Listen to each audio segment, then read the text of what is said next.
Dobro večer svima. Ja sam Miljenko Hajdarović, voditelj udruge platforma Clio i zajedno sa Clionaut Akademijom otvaramo ovogodišnju skupinu edukacija koju smo vrlo maštovito nazvali Tjedan edukacije u holokaustu. Imali smo sličnu manifestaciju i prošle godine, nastavljamo i ove godine. Neki datumi su se u planovima malo premjestili, tako da je ovo prvo trebalo biti treće predavanje po redu, ali sad je ispalo da je prvo, a većina predavanja će se održati sljedeći tjedan. No da ne oduzimamo vrijeme našoj gošći, te detalje ću reći još na kraju. Dakle, pozdravljam dragu kolegicu koja će nam održati predavanje. Evo samo da si pogasim neke ekrane. Održat će nam predavanje Holokaust na tlu njemačkog okupacijskog područja u Srbiji od 1941. do 1944. godine. Dakle, s nama je, ja ću najvažnije detalje iz njene velike biografije pročitati. S nama je doktorica znanosti Sanja Petrović-Todosijević, koja je viša znanstvena suradnica Instituta za noviju povijest Srbije, bavi se društvenom poviješću Srbije i Jugoslavije u razdoblju nakon Drugog svjetskog rata s posebnim naglaskom na povijest djetinjstva i povijest obrazovanja, kao i poviješću Drugog svjetskog rata s fokusom na masovne zločine, holokaust i politiku kolaboracionističke uprave na tlu njemačke okupacijske zone u Srbiji. Sanja je autorica dviju monografija, koautorica dva udžbenika povijesti, članica projektnog tima radne skupine Republike Srbije za obnovu bivšeg jugoslavenskog paviljona u Državnom muzeju Auschwitz-Birkenau. Sudjelovala u brojnim međunarodnim projektima, aktivna javna djelatnica i aktivna borkinja za bolju budućnost i danas je koračala ulicama Beograda i dala podršku studentima. Ja ću predati prezentaciju i glavnu riječ kolegici Sanji. Izvolite. Hvala na divnoj najavi. Dobroveče tebi, Miljenko. Dobroveče svim kolegama i koleginicama. I evo pozdrav iz pobunjenog Beograda. Veliko mi je zadovoljstvo i čast da održim predavanje na temu Holokaust na tlu Nemačke okupacione zone u Srbiji u periodu od 1941. do 1944. godine u okviru baš ovog programa i na kraju krajeva velika mi je čast i zadovoljstvo što me uopšte Miljenko pozvao da govorim, jer moram da kažem da zaista podržavam Miljenka u njegovim naporima za izgradnju, dakle, boljeg obrazovno-vaspitnog sistema, evo ne samo u Hrvatskoj, već i u regionu. I zaista čitav niz godina pratim njegov rad i njegove napore, evo i na polju edukacije nastavnika. Tako da hvala svima i mislim da možemo da počnemo. Dakle, uporedo sa mojim predavanjem možete pratiti i PowerPoint prezentaciju koju sam ja već prosledila Miljenku i kao što sam naglasila, nemam ništa protiv da se sama prezentacija vama naknadno prosledi ukoliko naravno želite. Mislim da neke od materijala. Evo, samo da ti uskočim u riječ. Ja kad Mhm. pripremim snimku, kad uploadam snimku, onda ću svima dojaviti adresu i stavit ću i snimku i prezentaciju na istu adresu tako da bude dostupno. E, I nadam se da ćete neke od materijala moći da koristite i u svom radu. Dakle, tokom predavanja ću reći nešto što je opšte poznato, nešto što i sami znate, ali da bismo čitavu stvar stavili u jedan širi kontekst, a to je na neki način i nužno. Dakle, kao što znamo, napad Nemačke i njenih saveznika na Jugoslaviju počeo je 6. aprila 1941. godine, čime je Jugoslaviji zapravo objavljen rat i vrlo brzo usledila je kapitulacija Vojske Kraljevine Jugoslavije kao i podela jugoslovenske teritorije između sila osovine. Teritorija današnje Srbije, znači današnje Republike Srbije, našla se u sastavu nekoliko okupacionih zona i jedne kvislinške države. To dakle samo znači da je nemačka okupaciona zona u Srbiji predstavljala jednu od okupacionih teritorija koje su se prostirale na teritoriji današnje Republike Srbije. Nadam se da ovo nisam previše konfuzno rekla. Najveći deo današnje Srbije okupirali su Nemci, dakle upravo u okviru ove okupacione zone, i u sastav nemačke okupacione zone u Srbiji ušli su najveći deo današnje centralne Srbije, severni delovi Kosova, znači oni delovi Kosova oko Kosovske Mitrovice i Banat. Nije na odmet reći šta je bilo dakle i sa drugim teritorijama. U sastav mađarske okupacione zone u Srbiji ušla je Bačka, Srem je pripao nezavisnoj državi Hrvatskoj, preostali delovi Kosova ušli su u sastav Velike Albanije koja se nalazila pod protektoratom Italije, a jugoistočni delovi centralne Srbije, znači oko Pirota, oko Vranja, Niša, ušli su u sastav bugarske okupacione zone u Srbiji. Moja današnja prezentacija i moje današnje predavanje, kao što smo već više puta rekli, biće fokusirano na holokaust koji je sproveden na teritoriji nemačke okupacione zone u Srbiji, jer mi je zapravo bilo posebno važno da na primjeru, uslovno govoreći, jedne teritorije pokažem na koji način je sprovođen holokaust i kroz koje faze i kojom dinamikom je sprovođen na ovoj teritoriji. Ono što posebno želim da naglasim, a to je manje više opšte poznata stvar, to je da se holokaust i na prostoru ovog okupacionog područja kao i cele Jugoslavije, odnosno celog jugoslovenskog ratišta, odvijao u skladu sa opštim tokom konačnog rešenja u čitavoj Evropi. Ipak holokaust je u određenoj meri, njegova dinamika, njegovo sprovođenje je zavisilo od ipak donekle različitih politika, različitih okupacionih režima. Ishodi su, nažalost, manje više svugde bili prilično ujednačeni, ali je sam način sprovođenja bio različit od teritorije do teritorije. Nažalost, ako govorimo o jugoslovenskom ratištu, slobodno možemo reći da je nemačka okupaciona zona u Srbiji bila jedna od onih okupacionih zona na prostoru okupirane Jugoslavije, gde je holokaust sproveden, možemo reći, ekspresno, dobrim delom do kraja 1941. godine, a onda u najvećoj mogućoj meri do maja meseca 1942. znači do 5. meseca 1942. godine.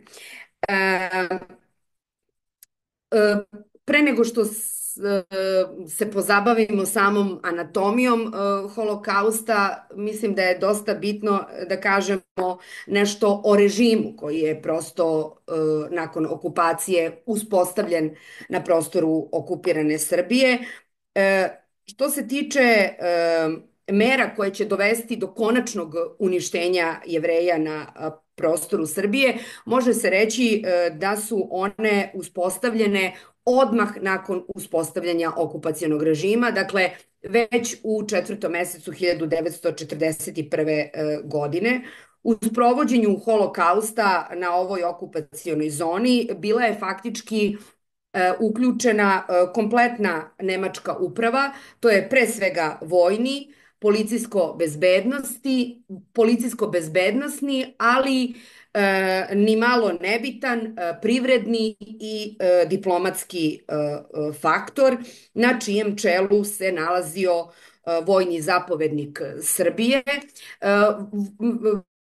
u periodu od 1941. do 1944. godine na prostoru nemačke okupacione zone u Srbiji promenilo se više vojnih zapovednika Srbije, međutim, oni su se, slobodno možemo reći, velikim intenzitetom smenjivali najviše tokom te prve i druge godine okupacije, odnosno u vreme sprovođenja najintenzivnijih represija nad civilnim stanovništvom, pa i nad Jevrejima na ovoj teritoriji.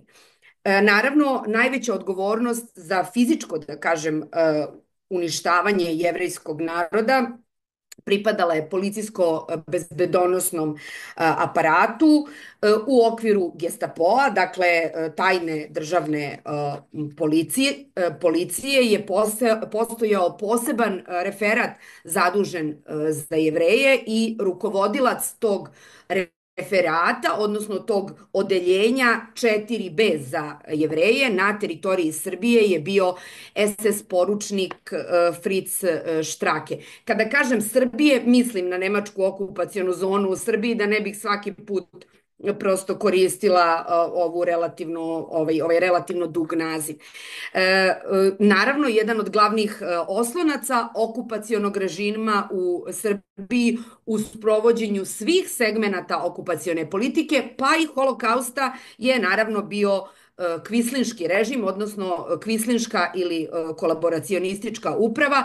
Prva kolaboracionistička uprava na čelu sa Milanom Aćimovićem u Srbiji uspostavljena je već 30. aprila, dakle u četvrtom mesecu 1941.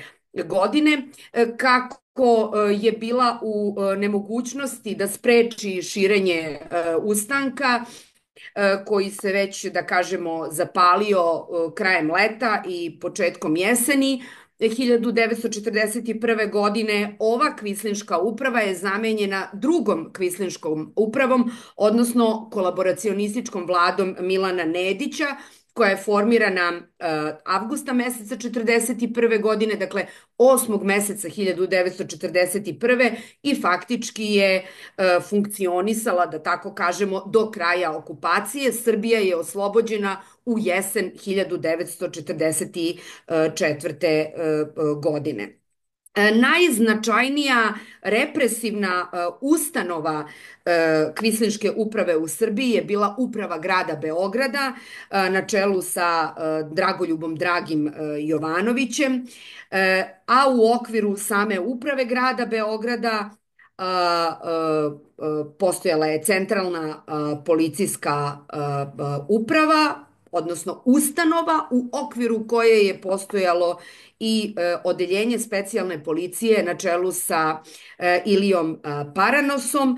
U okviru odeljenja specijalne policije jedno od najozloglašenijih odeljenja je bilo 7. odeljenje ili odsek za Jevreje i Cigane, tako mu je bio zvaničan naziv, na čelu sa šefom odseka Jovanom Nikolićem. I kada govorimo o dakle, odgovornosti za sprovođenje holokausta na tlu nemačke okupacione zone u Srbiji, onda moramo imati u vidu upravo i ovaj okupacioni sistem ovako uspostavljen i naravno ovaj kolaboracionistički sistem koji je, kao što rekoh, pomagao okupacioni režim u sprovođenju svih segmenata okupacione politike, pa tako i holokausta. Dakle, rat u Jugoslaviji počinje 1941. godine, međutim u tom trenutku Drugi svetski rat već uveliko, kao što znamo, traje i bukti već neke 2 godine, od 1939. godine, i diskriminacija i progoni nad Jevrejima 1941. godine nisu predstavljali nikakvu novost, tako mogu da kažem.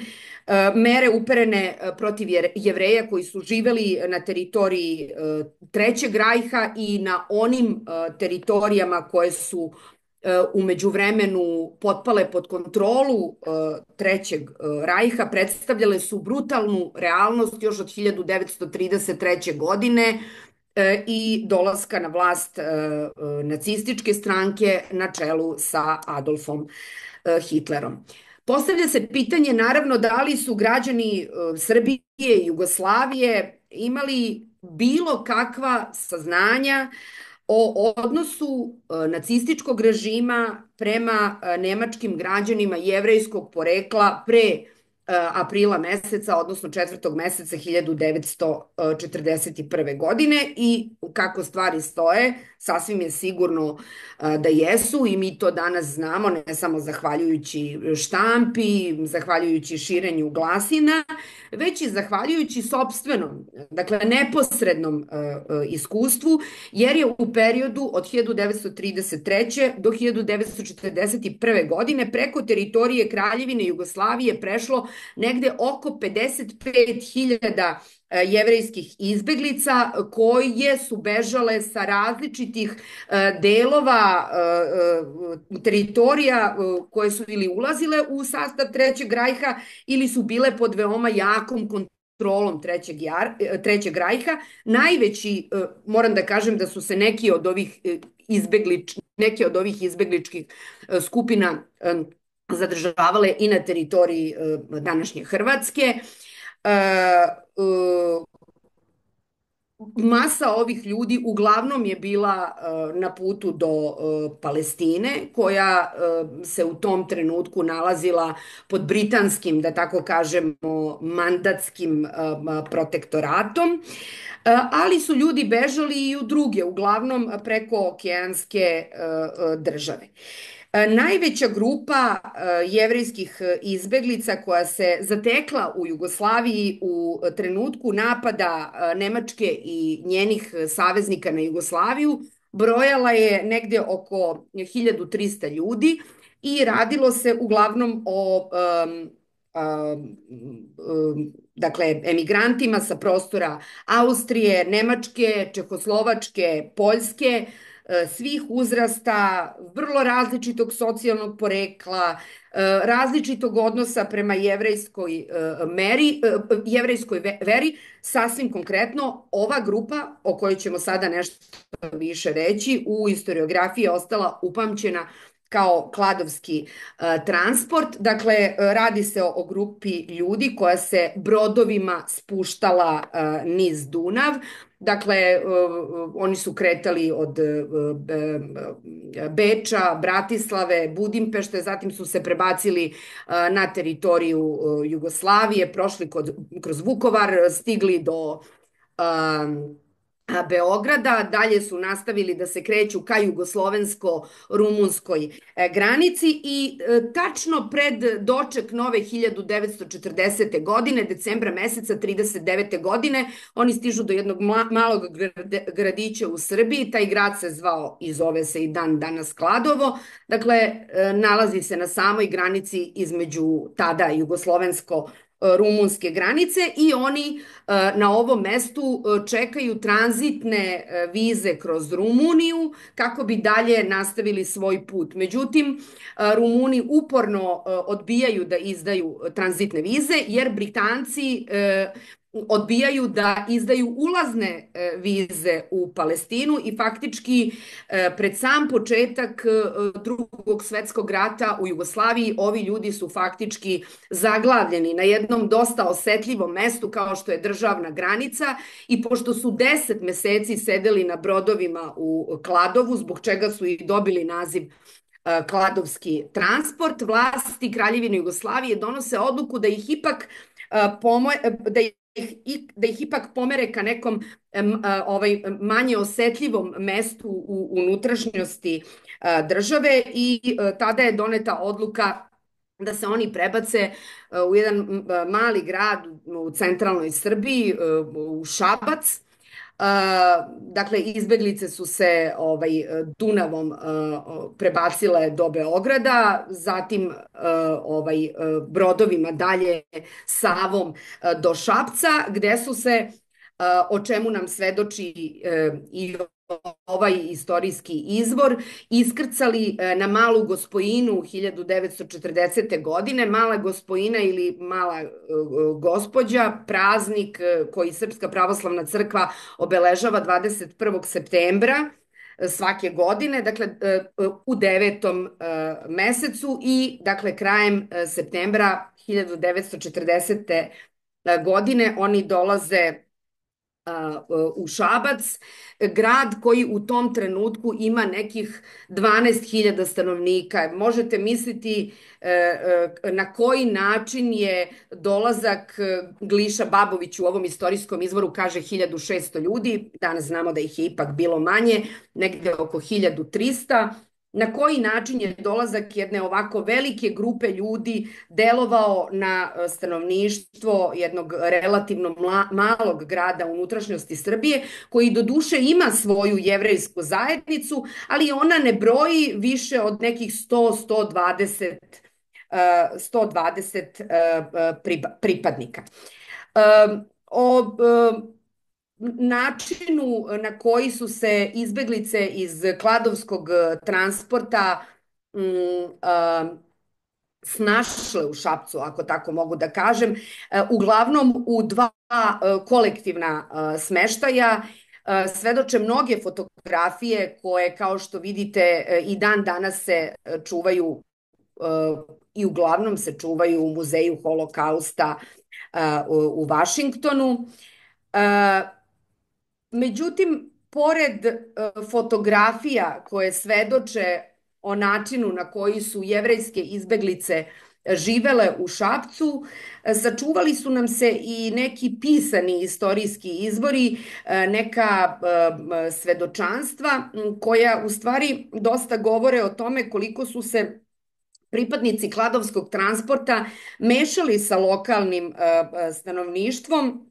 Naravno, u samom početku to im nije bila namera, jer su oni zapravo ljudi mislili da će vrlo brzo krenuti na taj svoj put ka Palestini.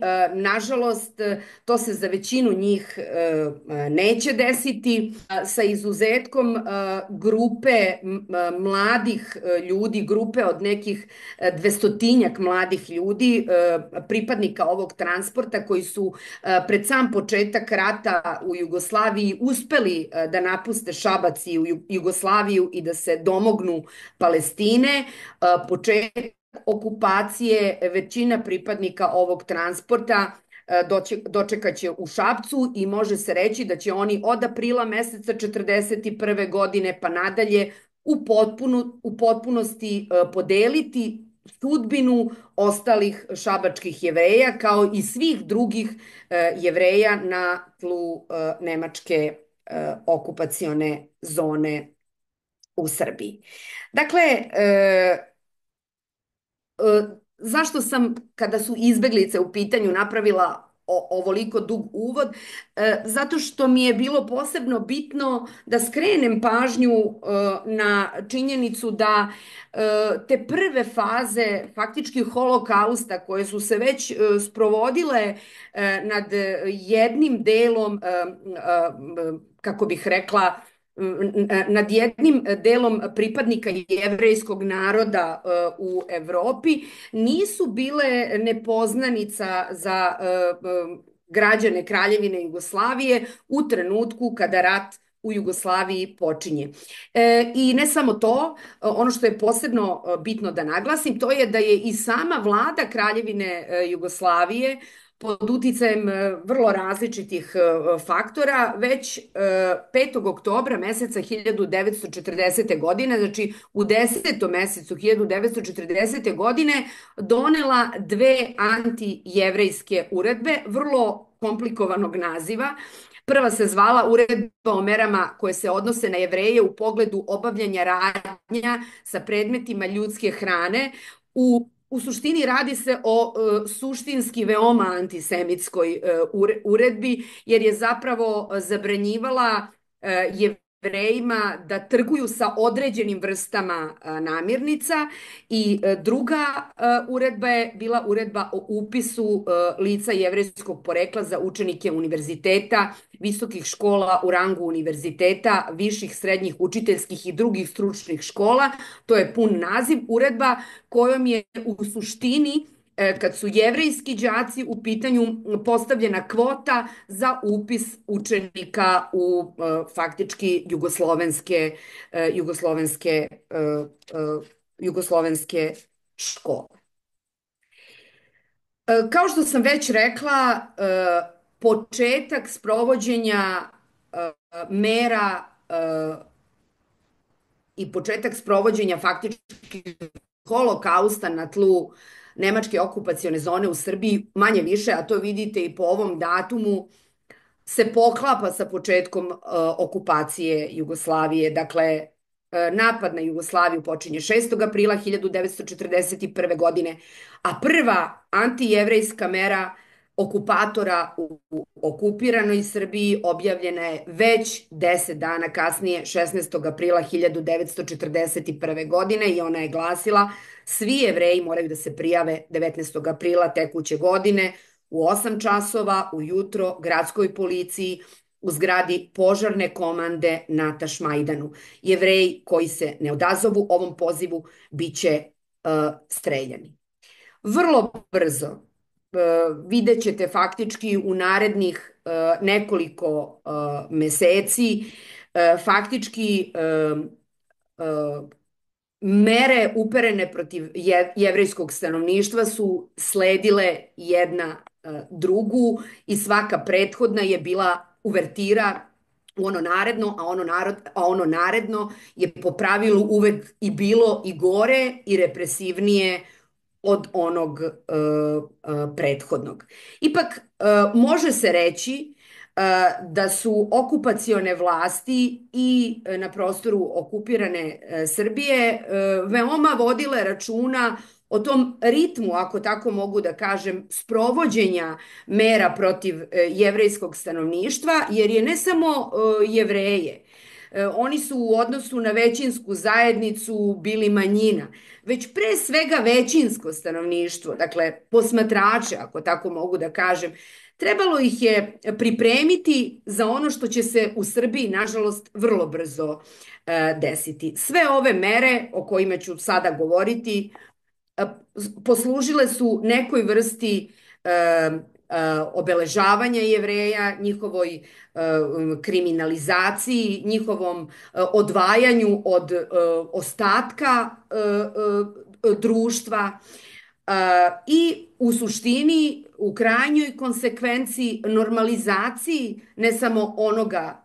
što se već desilo, već i onog najgoreg što će se već desiti, a to je naravno fizičko istrebljenje i masovna ubistva ljudi. Dakle, videli smo 16. aprila jedna mera i evo je 15. maja 1941. godine molba predsjedništva jevrejske zajednice nadzornom inženjeru 14. kvarta Beograda da se obaveste svi Jevreji angažovani na prinudnom radu u kvartu da nose žute trake na desnoj ruci.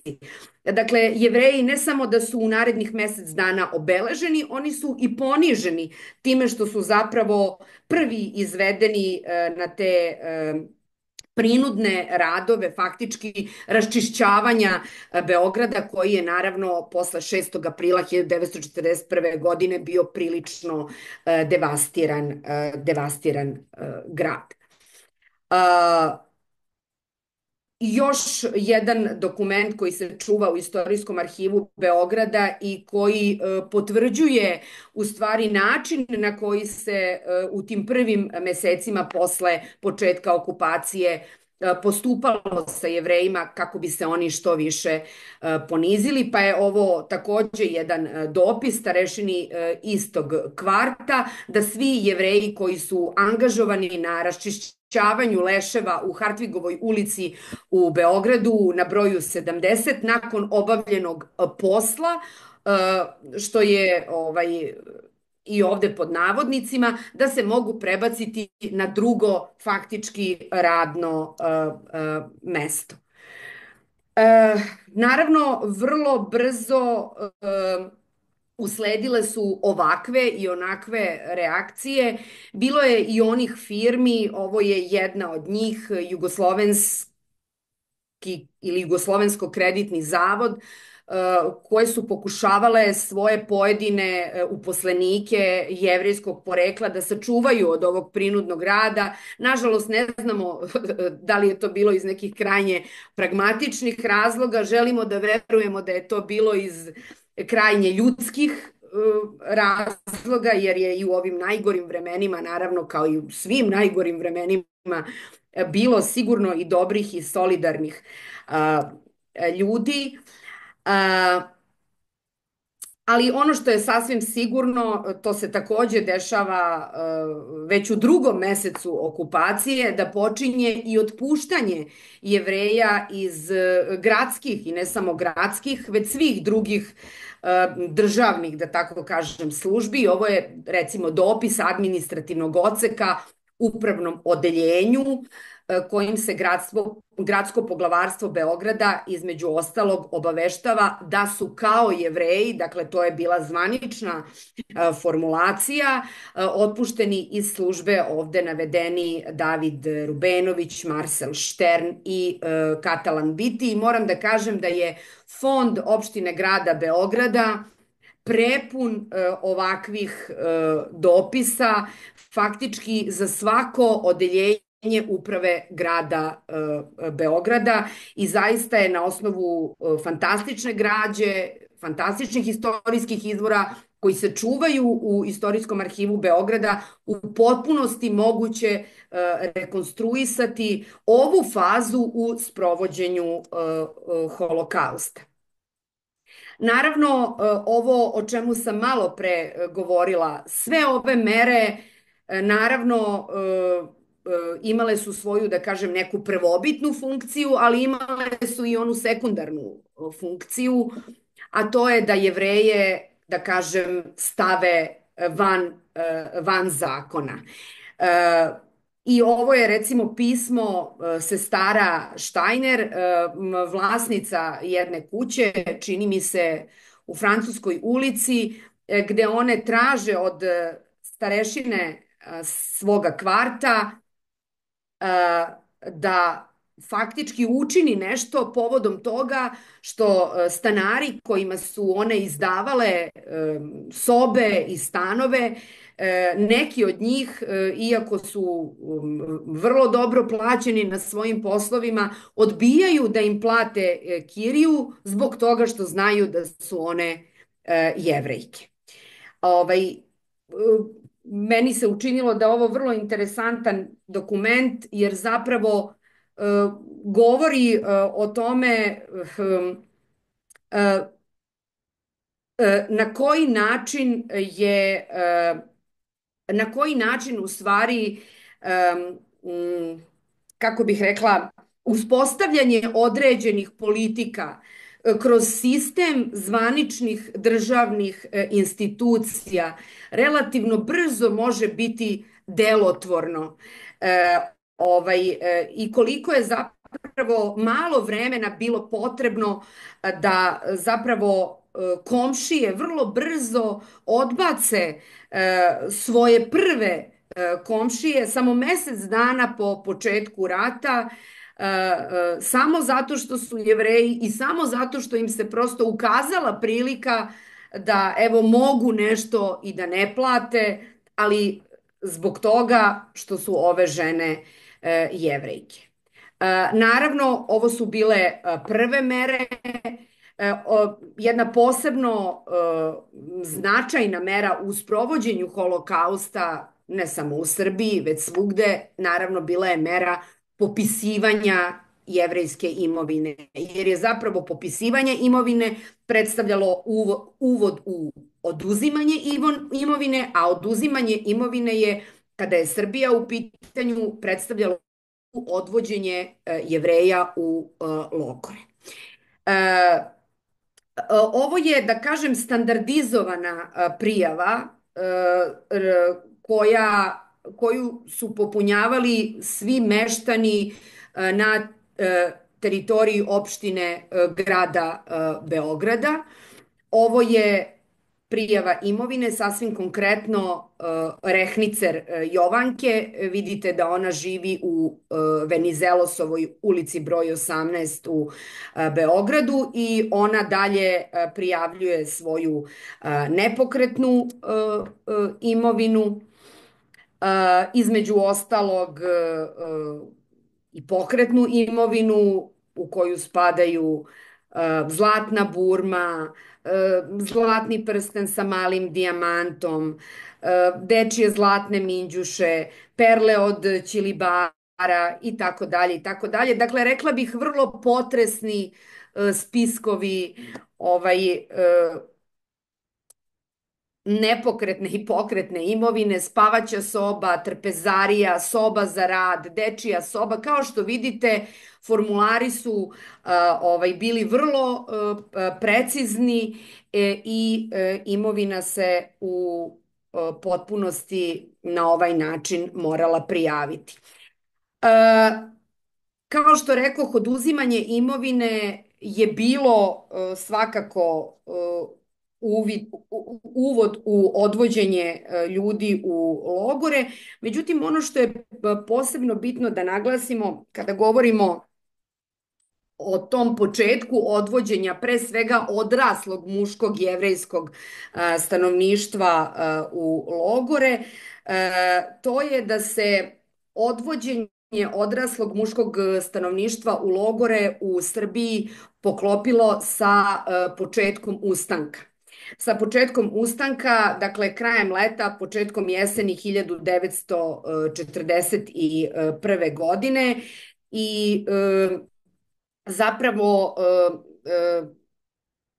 okupacione vlasti su naravno uporedo sa sprovođenjem politike Holokausta i targetiranja pripadnika jevrejskog naroda, targetirale i pripadnike raznih drugih skupina, a jedna od posebno za njih interesantnih skupina su naravno bili politički neistomišljenici okupacionog režima, što su kada govorimo o prostoru nemačke okupacione zone u Srbiji pre svega bili komunisti, ali kada govorimo o jeseni 1941. godine i prostoru nemačke okupacione zone u Srbiji, to su bili i pripadnici četničkog pokreta koji su faktički zajedno sa partizanima učestvovali u dizanju ovog ustanka u Srbiji u jesen 1941. godine, da bi se vrlo brzo, već krajem jeseni 1941. godine, distancirali od partizana. I može se reći da su obe u tom trenutku pobunjene skupine političkih neistomišljenika bile targetirane od strane i okupacionih i kvislinških vlasti. Da bi se ustanak sprečio, ako tako mogu da kažem, da bi se oni koji pomišljaju na pobunu na neki način naterali da se predomisle i da bi se stanovništvo uopšte zaplašilo, krajem avgusta 1941. godine u nekoliko gradova na prostoru nemačke okupacione zone u Srbiji izvedeno je hapšenje nevelikih skupina određenih ljudi koje su streljane, da bi zatim njihova tela bila, dakle njihova mrtva tela bila obešena na banderama na centralnim gradskim ulicama. Ja sam odabrala upravo ovo streljanje u Šapcu 21. avgusta 1941. godine, jer ćete na ovoj banderi, ako malo bolje pogledate, videti obešeno telo šabačkog lekara i Jevrejina doktora Alfreda Bate Koena. Ono je obešeno na banderi koja se nalazila ispred pročelja Narodne banke u Šapcu, na kojoj se nalazila i ova monstruozna karikatura, znači ovaj monstruozni grafit, koji je naravno veoma simboličan, simboličan je i u kontekstu obešenog tela doktora Alfreda Bate Koena, jer zapravo predstavlja ova figura ovog krupnog muškarca, ćelavog, koji u rukama drži pare, u jednoj ruci drži novac, a u drugoj na uzdi drži predstavnike antifašističke koalicije, dakle prepoznajete Čerčila, Roosevelta, Staljina, zapravo predstavlja tu takozvanu pošast evropskog, odnosno svetskog jevrejstva. Hoću da kažem da se stanovništvo gradova u Srbiji na razne načine, pa i na ove ekstremne, zapravo kroz veoma jaku propagandu, ali kao što vidite i vrlo brutalno nasilje pripremalo za ono što će se u narednom periodu dogoditi. A ono što je zapravo u narednom periodu počelo da se događa, dakle kažem već krajem leta, početkom jeseni, počinje sabiranje i odvođenje odraslog muškog jevrejskog stanovništva u logore koji se podižu u okolini velikih gradova, pre svega Beogradu, Šapcu i Nišu, uporedo sa procesom interniranja jevrejskih muškaraca u Topovske šupe i logor na Banjici u Beogradu, logor na Savi u Šapcu, logor u Nišu na Crvenom krstu. Odvijalo se, kao što sam već rekla, i dizanje ustanka u Srbiji krajem leta, početkom jeseni 1941. godine.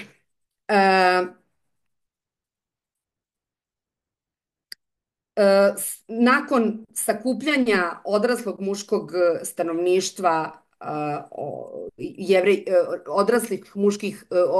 odraslih muškaraca Jevreja u logore u okolini već pomenutih gradova, vrlo brzo počelo je i njihovo izvođenje na streljanje, na masovna streljanja u okolini velikih gradova. Može se reći da je svaki logor podignut na prostoru nemačke okupacione zone u Srbiji imao i svoje stratište. Ja sam odlučila da vam pustim jedan snimak. To je insert iz filma Šabački Jevreji iz 2011. godine reditelja Stevana Marinkovića i scenaristkinje Živane Vojnović. Steva i Živana su zapravo uspeli pred sam kraj njegovog života da snime jednog čoveka iz jednog okolnog sela, dakle jednog sela iz okoline Šapca, koji je sa ostalim seljacima iz svoga sela učestvovao u zatrpavanju streljanih muškaraca, Jevreja, u ovom slučaju i Roma, streljanih 12. i 13. oktobra 1941. godine u mačvanskom selu Zasavici u blizini Šapca. Dakle, sasvim konkretno, radi se o muškarcima, Jevrejima i Romima izvedenim iz šabačkog logora, a među njima su bili i muškarci, pripadnici Kladovskog transporta, o kojima sam vam već pričala. I izvinite sada, samo da se vratim unazad. Ovo je njegovo svedočanstvo. Dva Nemca na jednog jebe, staneš u skočić onaj, okrenut trački. Jedan puca u glavu, jedan puca u levu pleću. Samo čuješ jednu pušku od komandom. Ne čuješ više. Streljaju, stupku, bacamo mi. Ali kiša pada tolika da ne možeš da izgledaš. Kožni kaput na meni. Na ramenima mi probili. Kad su ih postreljali. Negdje prazna raka, negdje puna. Utraju nas. Na 20 većinom štikaraca od mojih komšija da ih slažem. dadu nam mošti sagle. A Švaba drži šipku, jednu vodenu, i kad otvara uši, da vidi ako su zlatni zubi, da vadimo. Dao nam mošti sagle, da sečemo. Ne možeš skinuti sa mrtvog čoveka pršća. Ne, to je začudno. Ne možeš skinuti ga. Ne morali smo zlatne prstenje da sečemo i da nećemo reći radu. Jedan Jevrej kaže, znao srpski i nemački. Kaže, udrite oče i vama crni petak, kad će vas svako ubijati. Ubijajte. Kuražnijeg naroda ja nisam vidio. Ja ne mogu dijete ovo da zaboravim nikad. Probudim se neka sanja.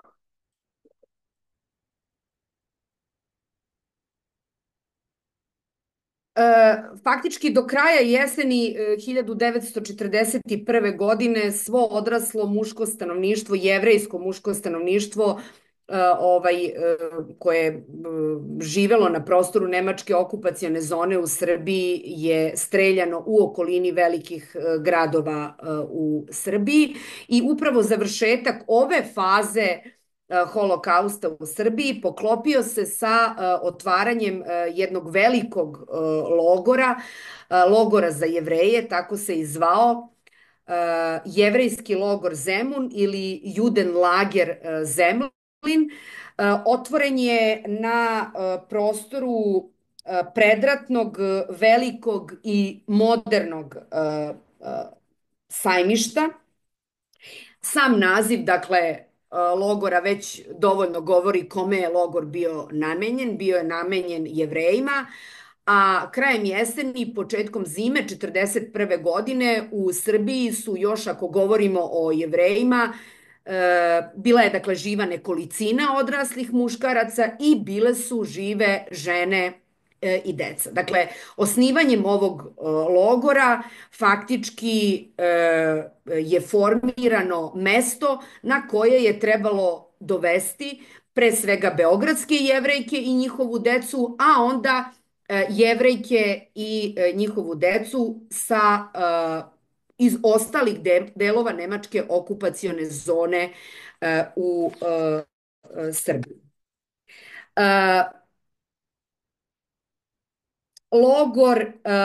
Jevrejski logor Zemun je počeo sa radom 8. decembra 1941. godine i interniranje većinom, kažem, Jevrejki i njihove dece je trajalo do sredine februara 1942. godine. Znači, do sredine drugog meseca 1942. godine.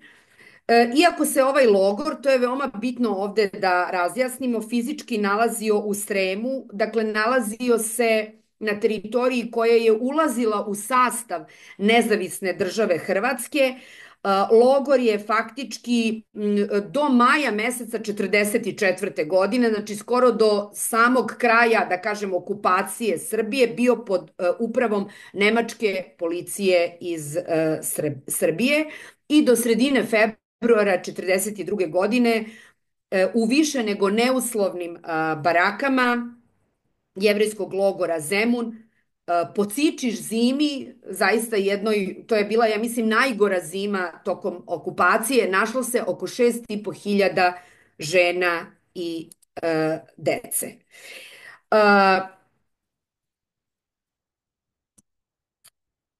Kakvi su bili uslovi života u jevrejskom logoru Zemun krajem prvog meseca, dakle krajem januara 1942. godine, govori i dopis Gradskog poglavarstva Beograda odseku za snabdevanje logora, a u vezi sa snabdevanjem logora mašću protiv šuge. Dakle, od 8. decembra 1941.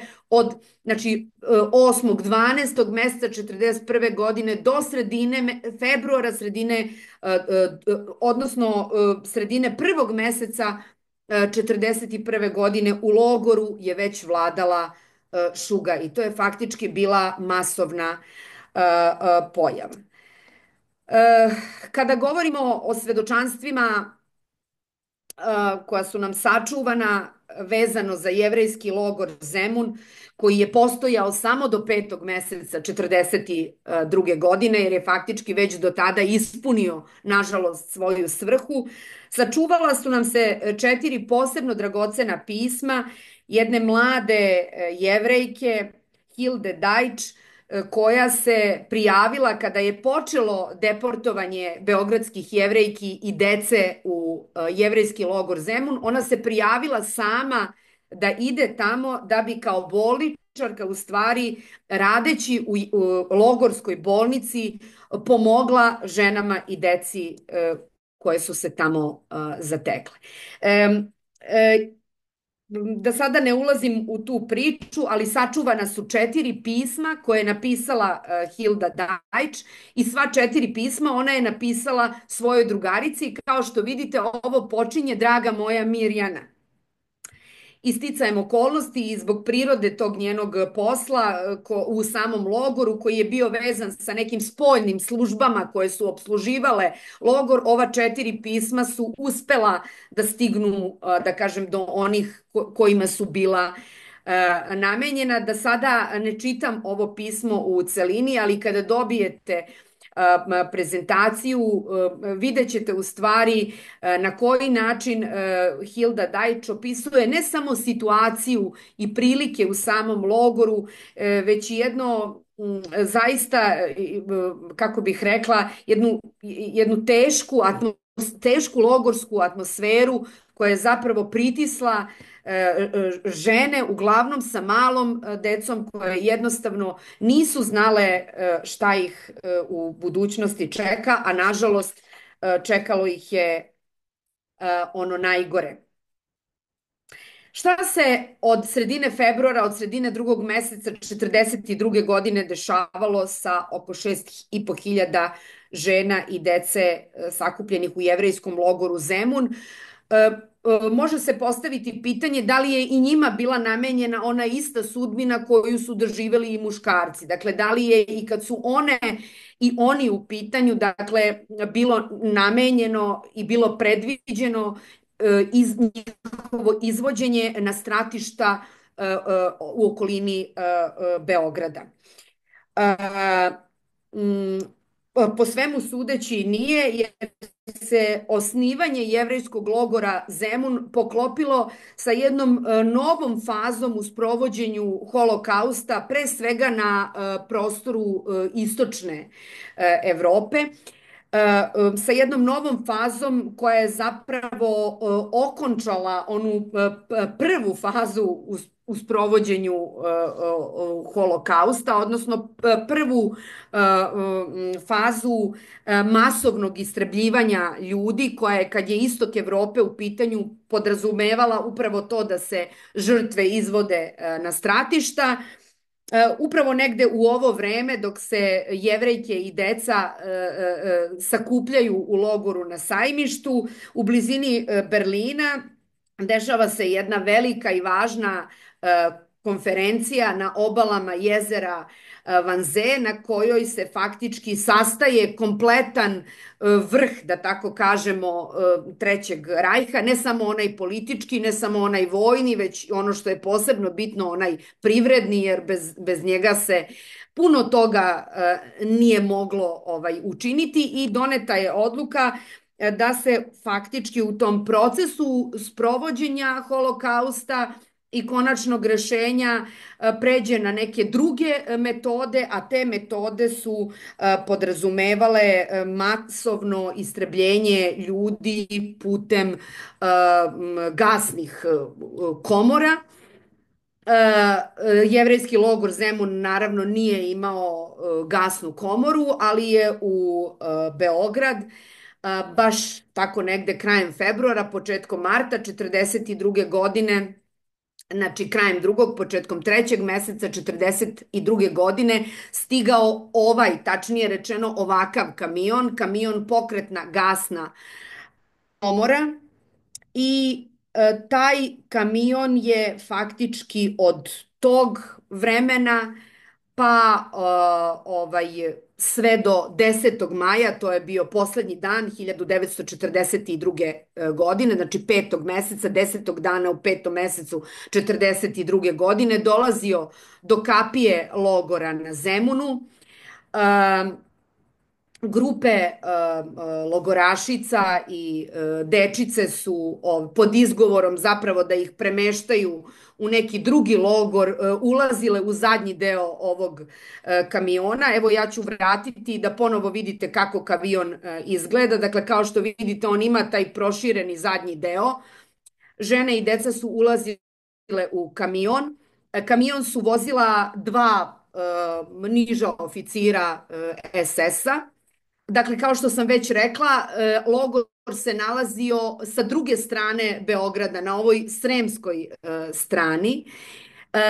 Pošto bi logoraši ušli u kamion, kamion se vraćao faktički na ovu beogradsku stranu. Prelazio je improvizovani most na Savi koji je zapravo podignut na mestu onoga što danas zovemo Brankov most, a to je u to vreme bio most kralja Aleksandra, koji je srušen prilikom bombardovanja Beograda i Nemci su vrlo brzo na tom mestu podigli ovaj improvizovani pontonski most da bi povezali naravno dve obale Save. Kamion se, dakle, vraćao na beogradsku stranu i čim bi prešao most na prostoru onoga što se danas zove Sava Mala, kada budete dolazili u Beograd, obiđite taj deo Beograda, tu se danas nalazi jedan spomenik posvećen upravo stradalima u Dušegupki. Jedan od dvojice vojnika je izlazio iz ovog prednjeg dela kamiona i onaj izduvni ventil okretao ka unutrašnjosti ovog zadnjeg dela. Kamion je nastavljao da se kreće u pravcu Jajinaca, dakle najvećeg stratišta beogradskih logora, i pošto bi stizao faktički u Jajince, svi koji su umeđu vremenu seli u ovaj zadnji deo vozila su naravno bili mrtvi i faktički mrtva tela su se na ovom mestu istovarala iz kamiona i faktički sahranjivala, mislim sahranjivanje nije prava reč, ali zatrpavala u već pripremljenim masovnim rakama. Dakle, ovo se dešavalo skoro svakog dana do 10. maja 1942. godine, kada je kamion poslednji put otišao do kapije logora u Zemunu, a kada su službenici Gestapoa mogli da jave u centralu da je Beograd faktički, kako je glasila ta formulacija, da je očišćen, da su Beograd i Srbija očišćeni od Jevreja. Da biste samo razumeli koliko je bila gnusna, da tako kažem, podmukla dinamika istrebljivanja ovih jadnih ljudi, pokazat ću vam dva dokumenta. Jedan je znači iz 2. meseca 42. godine, gde vidimo da u logor stiže sapun za 6550 logoraša. To je otprilike trenutak kada su svi internirani već bili u logoru. Dakle, to je ta cifra. 6550 ljudi, evo ga 11. februar 1942. godine. A pogledajte ovaj dokument, on je iz 4. meseca, 27. april 1942. godine, znači neke 2 nedelje pre nego što će svi biti ubijeni, dostavlja se šećer za 1884 osobe i tačno znamo u tom trenutku su u logoru živa 68 muškaraca, to su uglavnom bili stariji muškarci, 1429 žena i 387 dece. Na osnovu ovoga možete otprilike izračunati kakva je bila dinamika ubijanja, dnevna dinamika ubijanja ljudi. Znači, evo, nekih 13-14 dana pre kraja faktički ovog monstruoznog postupka u logoru je bilo nekih 1900 ljudi. Znači, za 2 nedelje ubijeno je 1900 ljudi. I to je bila ta neka surova i ohola dinamika. Niko nije preživeo dušegupku. Naravno, ja to uvek kažem, po okončanju Drugog svetskog rata i ne samo u tim prvim decenijama, po okončanju Drugog svetskog rata, već i kasnije, jedan od najvećih spomenika žrtvama Holokausta, ne samo na prostoru Srbije, već na prostoru čitave bivše Jugoslavije, podignut je, ja mislim, u književnosti. Jedan od najvećih i najznačajnijih romana srpske književnosti je sasvim sigurno roman Davida Albaharija, koji je nažalost preminuo 2023. godine, iz 2008. godine, Geci Majer, roman koji vam toplo preporučujem da pročitate. To je roman koji zapravo nosi ime po imenima dvojice oficira SS-a koji su vozili ovaj kamion, jer sve što o njima znamo, znamo da su se zvali Geci Majer. Naravno da je knjiga Geci Majer plod ipak fikcije i mašte Davida Albaharija. Ona je dobrim delom utemeljena naravno na onome što jeste faktografija, ali konkretno ova scena koju Albahari opisuje u romanu, a to je scena uvođenja dece u dušegupku, je nešto što prosto ne možemo znati da li je bilo tako.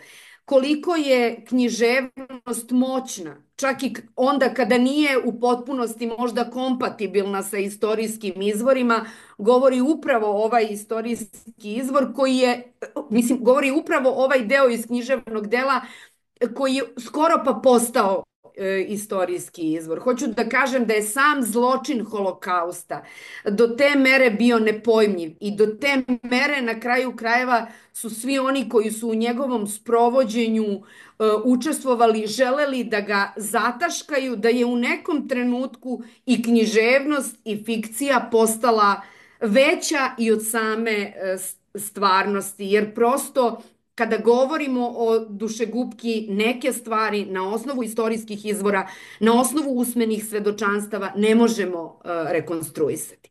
Ono što posebno želim da kažem, to je sudbina bila Davida Albaharija kao pisca koji je živeo evo skoro do naših ovih sada dana.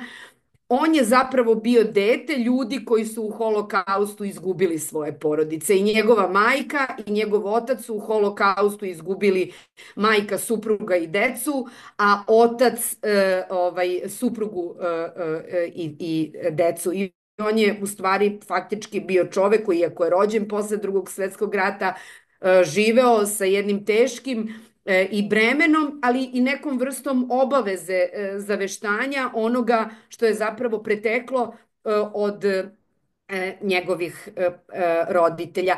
Da li je posle maja meseca 1942. godine u Srbiji bilo, da kažemo, živih Jevreja? Mislim, postojala su dva načina, to nam praksa govori, to znamo na osnovu istorijskih dokumenata. Postojala su dva načina da se spasete Holokausta.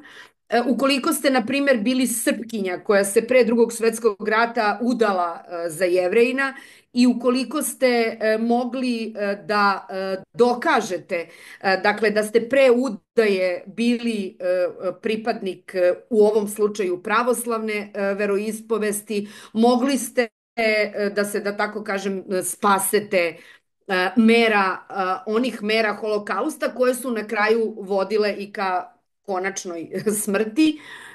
A drugi način je bio, postojala su još dva načina, jedan je bio da se krijete, a treći je bio da odete u partizane. Nažalost, većina onih Jevreja koji su se posle maja meseca 1942. godine krili na prostoru nemačke okupacione zone je uhvaćena. Većina njih, nažalost, nikada nije uspela da napusti teritoriju nemačke okupacione zone i ovo je jedno zaista više nego potresno svedočanstvo. 1964. godine ga je za potrebe formiranja memoarske zbirke Međuopštinskog istorijskog arhiva u Šapcu ostavio bivši logoraš šabačkog logora Radomir Vasiljević Ratka iz Loznice, koji se zapravo setio jedne situacije iz šabačkog logora kada su u logor dovedene tri devojčice koje su se zapravo krile negde u okolini Loznice i koje su faktički odmah, pošto su dovedene i streljane. I ja ću i pročitati to njegovo svedočanstvo. Jednoga dana doveli su tri devojčice Jevrejke iz Loznice. Jedna je imala oko 4 godine, jedna oko 6, jedna preko 10. Skinuli su ih potpuno nage, vezali žicom i sve streljali u starom gradu. Mi smo kroz jednu rupu u baraci videli kako su vezane i nage devojčice odveli prema gradu, a uskoro se začuo i rafal. Pričali su nam oni koji su ih sahranili kako je to za njih bila veoma grozna slika, groznija od mnogih drugih. Groznija od mnogih drugih. Dakle, to je, da kažemo sad, jedna vrsta istorijskog izvora, usmeno svedočanstvo jednog preživelog logoraša dato posle Drugog svetskog rata. Ali nama su i u istorijskim izvorima prvog reda, kao što je recimo knjiga zatočenika koncentracionog logora Beograd, odnosno koncentracionog logora Banjica, ostala svedočanstva o tome kako se postupalo sa onim Jevrejima i onim, ovde imamo slučaj čitave jedne jevrejske porodice koja se krila i koja je uhvaćena. Ovo je bukvalno citat iz knjige zatočenika koncentracionog logora Beograd Banjica 41. 44. godina. Kao što vidite, radi se o porodici Bararon. I ovo je takođe bila šabačka jevrejska porodica koja se sve do avgusta meseca, sve do 8. meseca 42. godine krila u selu Gradojeviću. To je jedno selo u okolini Šapca. Tada su očigledno otkriveni, pohapšeni i pošto su sprovedeni prvo u šabački logor, dovedeni su u logor na Banjici. To je inače bio postupak posle maja 42. godine sa Jevrejima koji se uhvate na teritoriji Srbije. Pošto je jevrejski logor Zemun prestao sa radom maja meseca 42. godine, znači od 5. meseca 42. godine svi Jevreji koji bi se uhvatili vodili bi se u logor na Banjici i odatle su se svi izvodili na streljanje. Kao što vidite, ova porodica, pošto je uhvaćena, dovedena je na Banjicu 18. avgusta, 18. 8. meseca 42. godine i svi su za 6 dana streljani, po svemu sudeći u Jajincima. Dakle, to je ono isto mesto na kom su i istovarana tela Jevreja ubijenih u kamionu pokretnoj gasnoj komori. Kakav je bio ishod holokausta na raznim okupacionim područjima u Srbiji? Dakle, sada ne govorim samo o nemačkom okupacionom području u Srbiji, već na svim okupacionim područjima, ali na onim teritorijama koje danas ulaze u sastav Republike Srbije. Od 33.577 Jevreja koji su do 1941. godine živeli na teritoriji današnje Republike Srbije, život je izgubilo 27.024 osobe, odnosno 80,46%. Ako govorimo samo o nemačkoj okupacionoj zoni, taj procenat je još veći. Od 17.800 Jevreja koji su živeli na ovom prostoru do aprila 1941. godine, uključujući Jevreje iz Kladovskog transporta, ubijeno je njih 14.800 ili oko 85% predratnog jevrejskog stanovništva.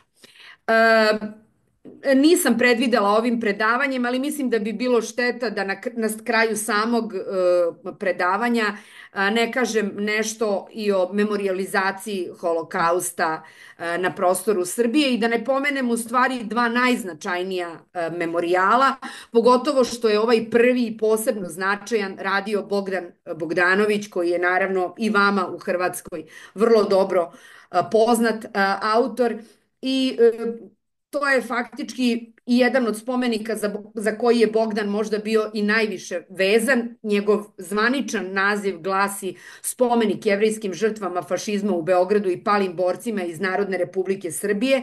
Spomenik je podignut u sklopu Sefardskog groblja u Ruzveltovoj ulici u Beogradu. Dakle, kad budete dolazili u Beograd, to je jedna zaista od centralnih gradskih ulica i ovo groblje se nalazi tačno preko puta novog groblja u Beogradu. Ovaj spomenik zauzima centralno mesto na Sefardskom groblju.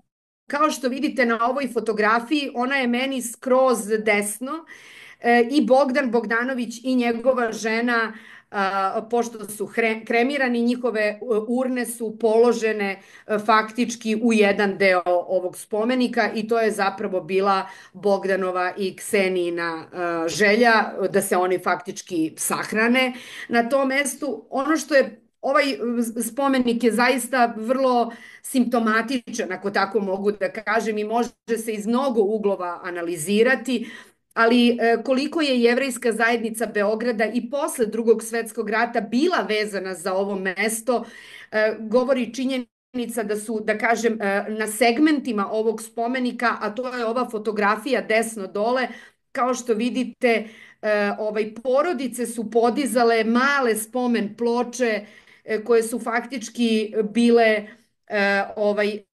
na kojima su ugravirana imena onih koji su stradali u Holokaustu, a čiji grob faktički danas, da tako kažemo, ne postoji. Ne postoji zato što su Jajinci kao stratište, inače od strane Nemaca, prekopani septembra meseca 1943. godine i svi posmrtni ostaci spaljeni. Znači sve žrtve jevrejskog logora Zemun faktički nemaju svoj grob, jer su njihovi posmrtni ostaci potpuno uništeni u toj akciji faktički okupacionih snaga iz jeseni 1943. godine i zato su ljudi posle 52. godine koristili fragmente ovog memorijala da tu zapravo postave te male privatne spomen ploče na kojima su ugravirana imena njihovih stradalih, ali takođe vidjet ćete pored ove bele ploče na koje piše Abinun, Jakob, Blanka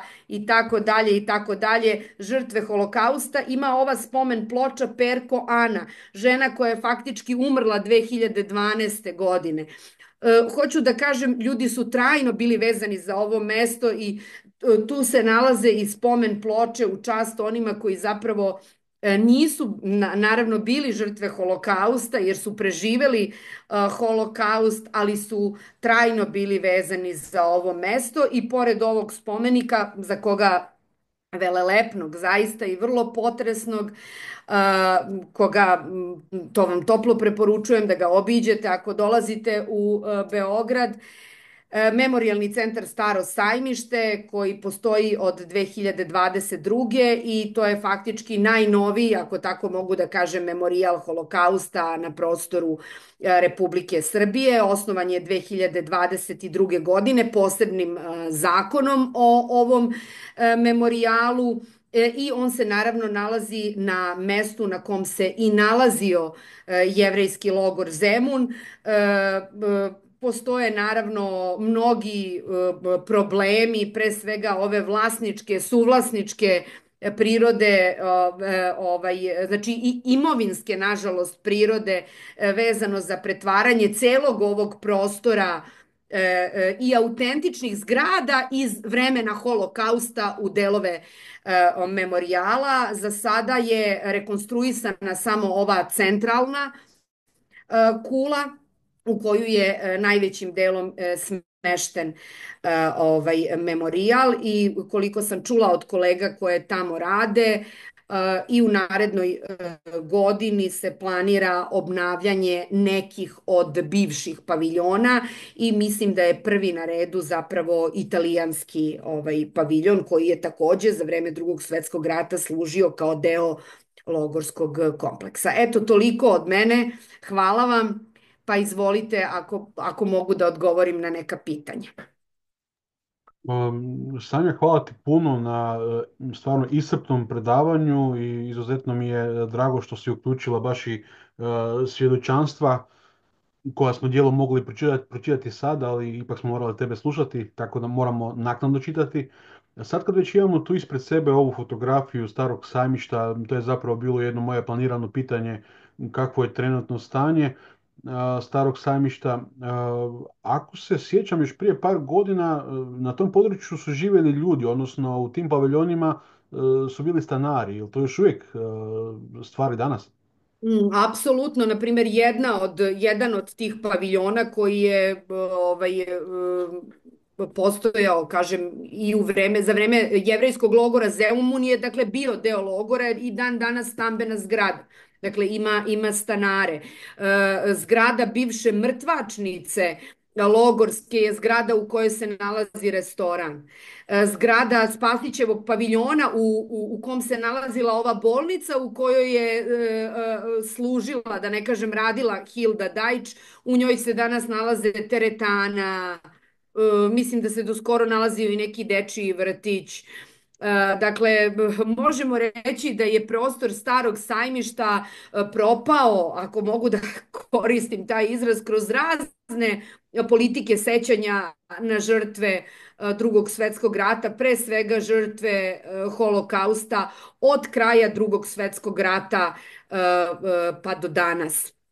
I kao što sam već rekla, memorijal je formiran 2022. godine, ali se zapravo prostor tog memorijala, baš zbog tih nerešenih imovinskih odnosa i dalje osvaja.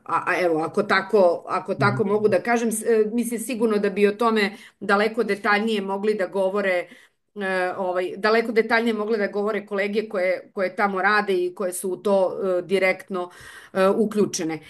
Naravno da je ovo, i kada govorimo o ovim savremenim politikama sećanja, jedno veoma osetljivo mesto i vidjet ćemo koliko će ono uspeti da se odbrani od raznih, ako tako mogu da kažem,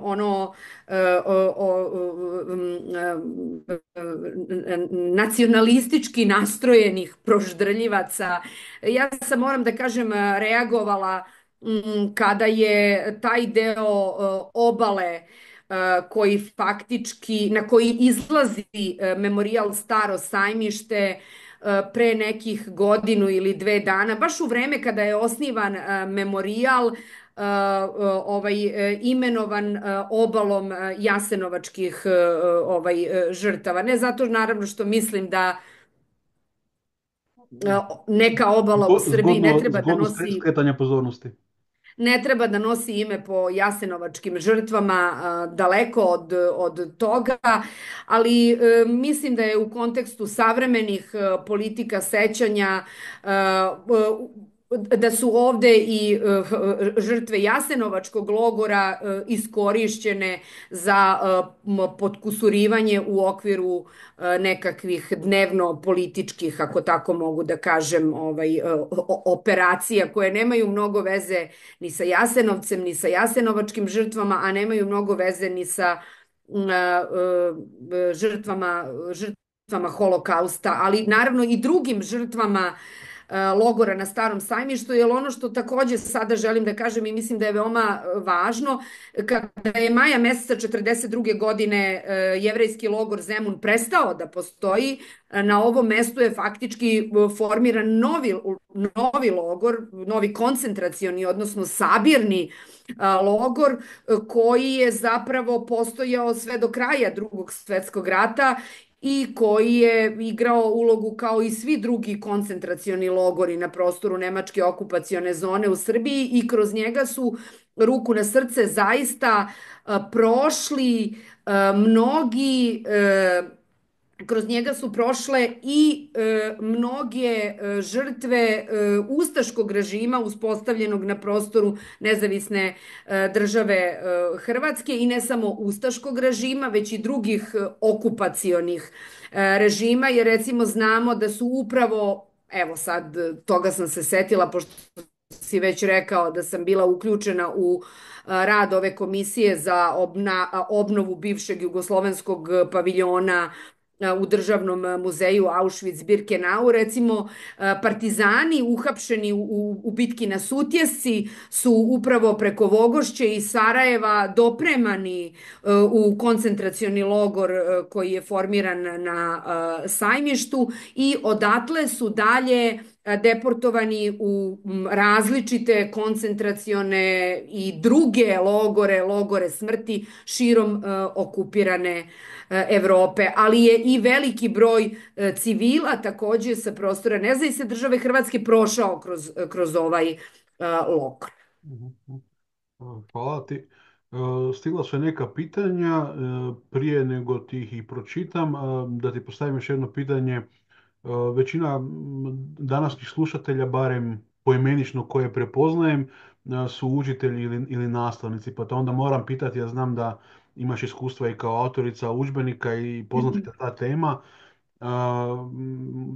Samo probaj malo ukratko prokomentirati o položaju teme holokausta s jedne strane u kurikulumu i s druge strane u udžbenicima.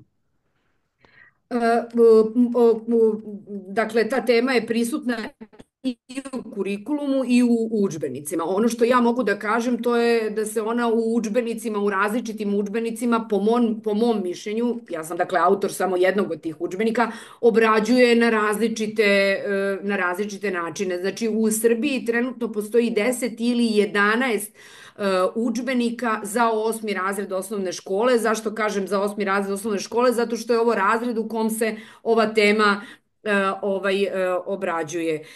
Zajedno sa svojim koautorom, znači koautorom svog udžbenika sam se trudila da ovu temu predstavim, dakle navodeći sve one elemente holokausta koje sam, čini mi se, predstavila i u okviru ovog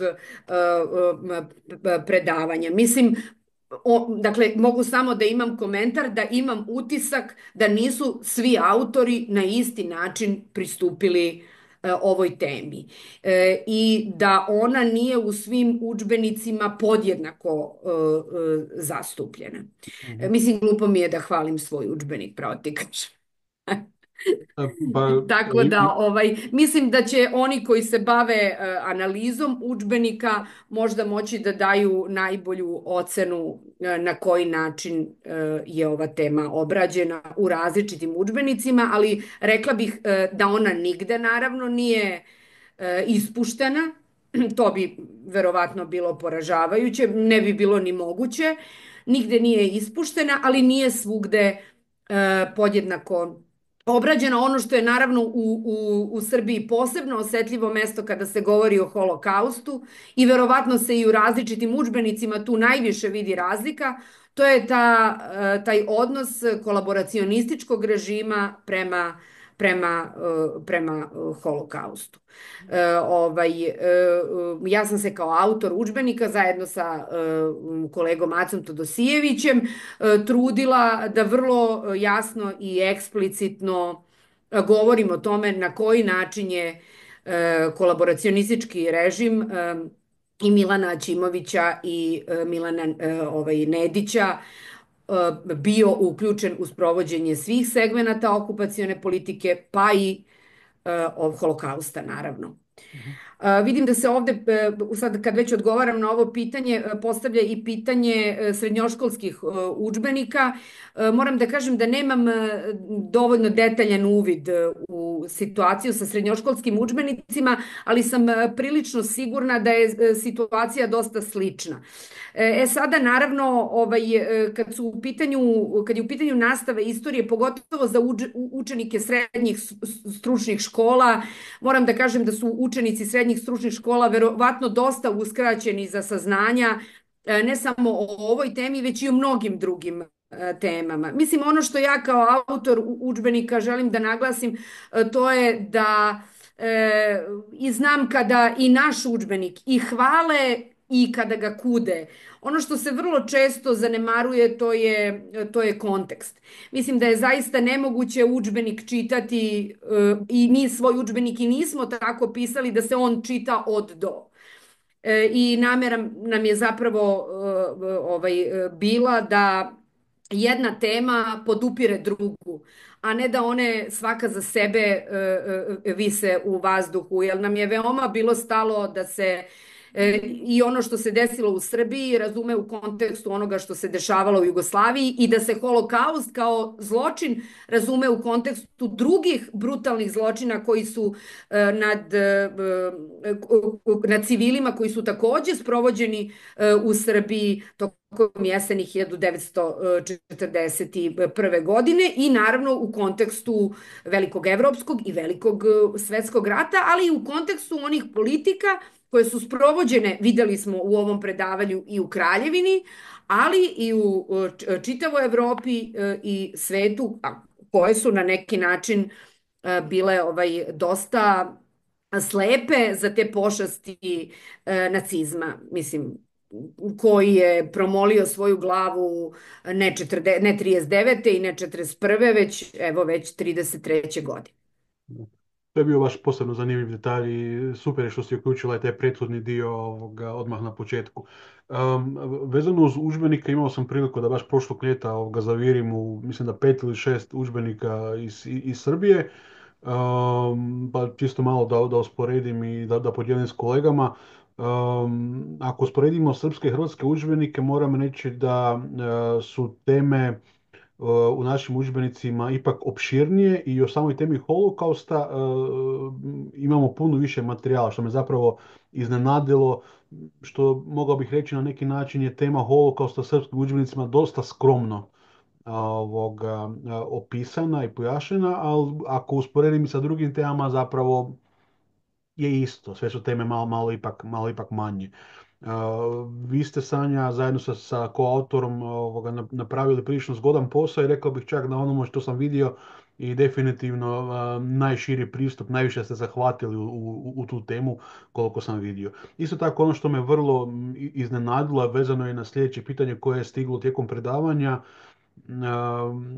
U većini udžbenika koje sam imao prilike vidjeti, naravno postoji taj narativ o dva pokreta otpora i pristupa tim pokretima otpora pod navodnicima. Kolega je pitao, evo sljedeće pitanje, pročitat ću i kopirat ću ti ga opet u chat. Dakle, kolega je pitao kako se pitanje kolaboracije Milana Nedića tretira u udžbenicima u Srbiji. Pa evo, rekla bih, i malo pre sam zapravo rekla, mislim da se oko toga, da je to ono pitanje oko kog se kada govorimo o ratu na prostoru Nemačke okupacione zone u Srbiji najviše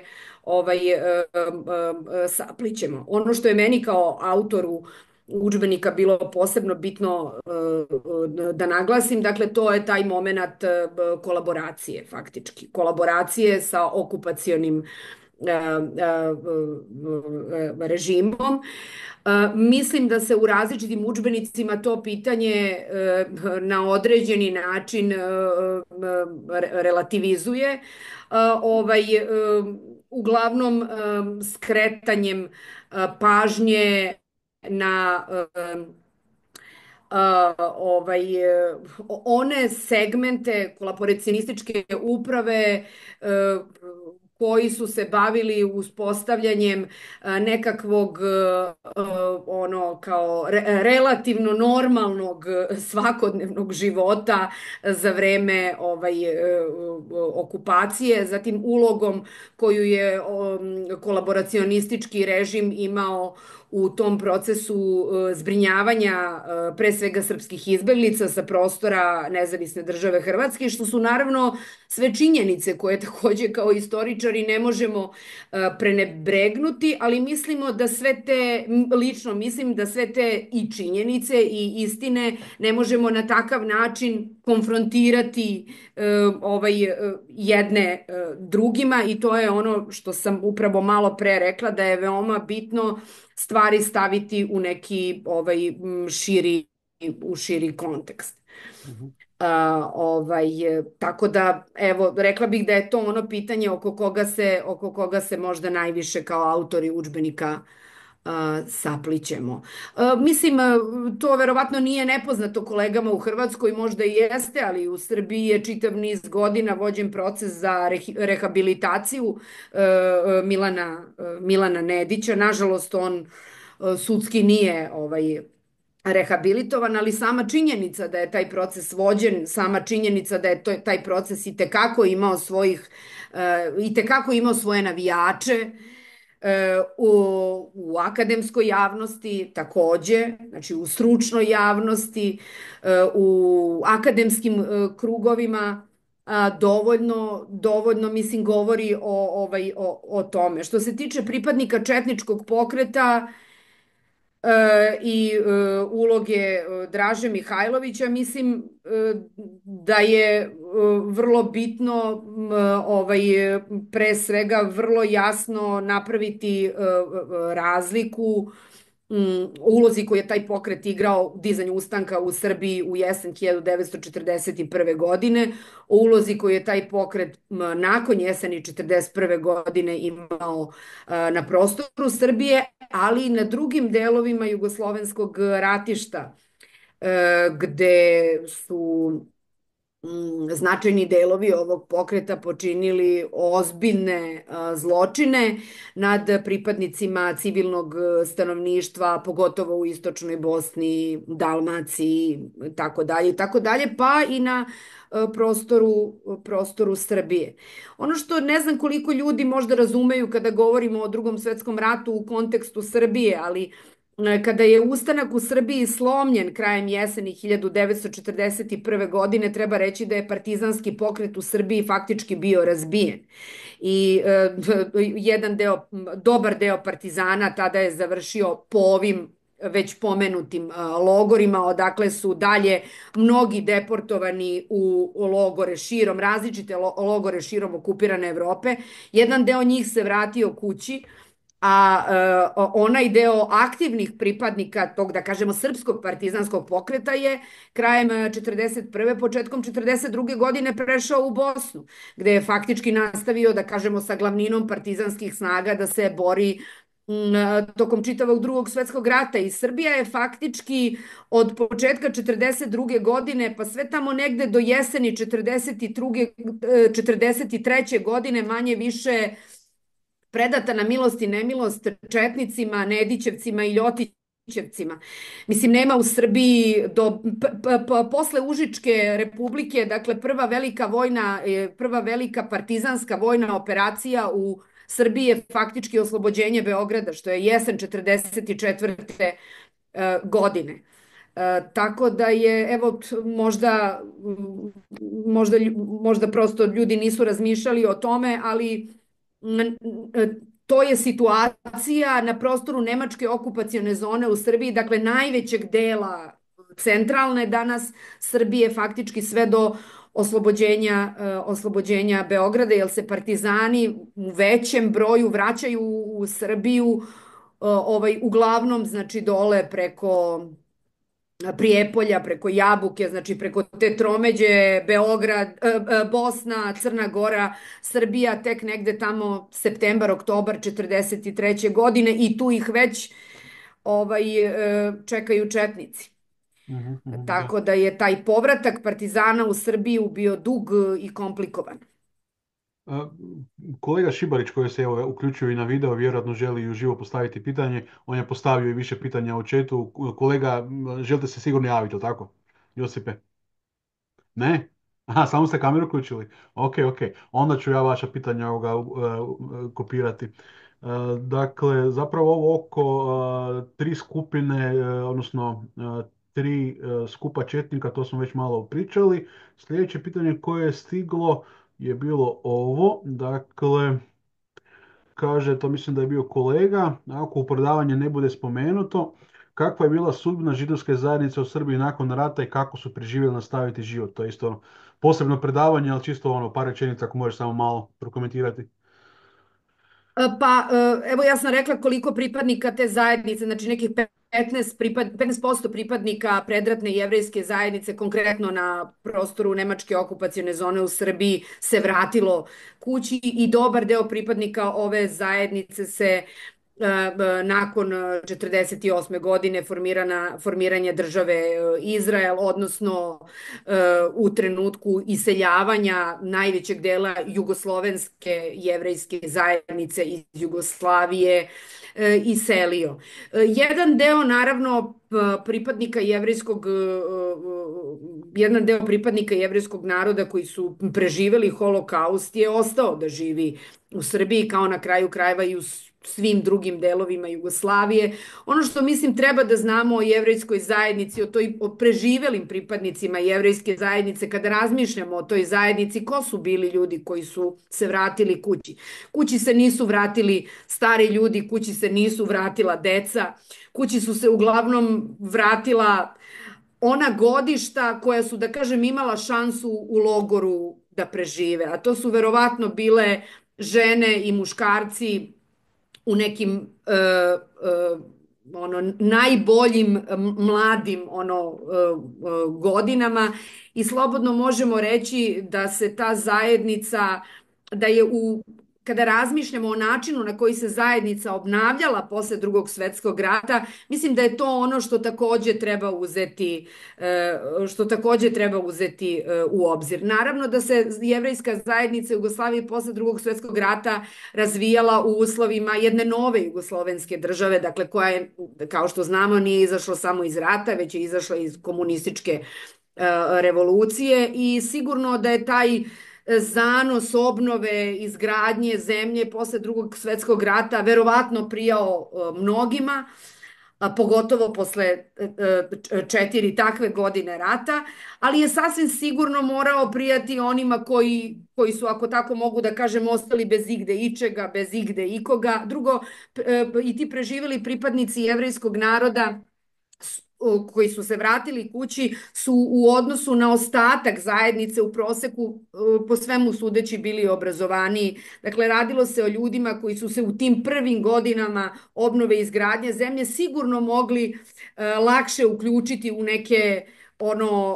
normalne i prihvatljive tokove života. Naravno, i kada se jevrejska zajednica iseljavala iz Jugoslavije, jugoslovenska država nije dozvolila svim pripadnicima jevrejske zajednice da se isele.